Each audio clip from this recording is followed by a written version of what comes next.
So the idea of fanning is this, and we have single-handed fanning techniques, and we also have double-handed or double fanning techniques. We're going to play with both over the course of the videos you'll see here. Today we're going to play with single-handed fanning.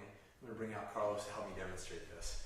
So this is one of those things that most people probably will never do, your average fighter, and quite frankly even your average Kung Fu practitioner or praying mantis practitioner, because it's something that requires a lot of skill and a lot of practice, and if you do it incorrectly or too slowly, you're going to get punched. So you have to practice it. So the idea is it's very economical to be able to block 2 attacks with one hand.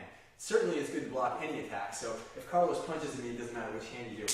To block, everybody gets that, right? That's a basic block. If he then follows, which most people do, okay, with that cross, for me to be able to use one hand leaves this hand open, rather than committing my second hand, okay? Not that there's anything wrong with that, but I'm in a better offensive or countering position if I have this hand free. Okay, so that's the idea. So the way to practice this, first practicing it, and these have to be done with some kind of effort or force here, because you're not just going to be like this and block somebody.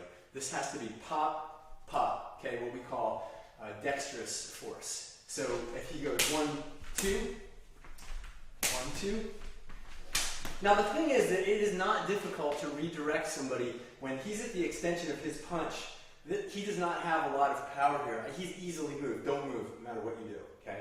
Force me to, okay? I'm easily moving him. That's just a leverage thing, okay? So if this looks flaky to you, understand that it doesn't take much. And also, the area that he's trying to hit on me is very small. So I only need to move him this much, okay? So again, practicing it, 1, 2, 1, 2, 1, 2. Okay? Once you get comfortable with the single-handed fanning technique, keep this other hand in the center. Don't get lazy like this and drop this hand, and don't get cocky with it, right? You want to have this other hand here just in case you need it, okay? Or you want to punch with it. 1, 2. Once you're good with that, I'm going to then take this into something else, which is a chain style that we have that uses this technique to open, okay? So the first part of this technique goes 1, 2, but it doesn't stop there. What I'm going to do at that point is punch.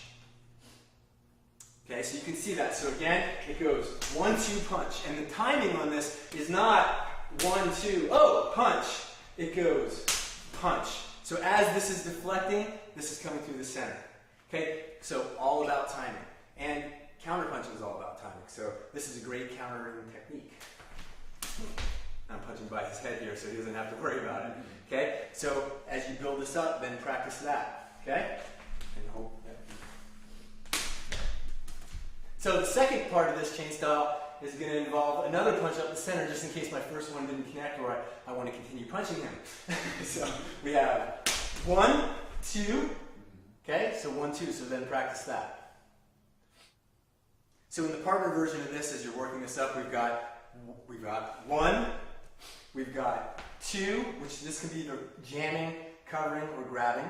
And then the third one is going to be do-sa, which is our hook punch. Not that it has to be, it could be something else, but in the chain style that I'm teaching you, that's what happens in the third one. So just one example. So we have 1, 2, and then from here, I can collect his hand underneath, because this hand's here, 3. Okay, so if we move this a little faster now, 1, 2, 3. Okay, that's how that would go. Again, 1, 2, 3. Flows very nicely, very tough to defend against.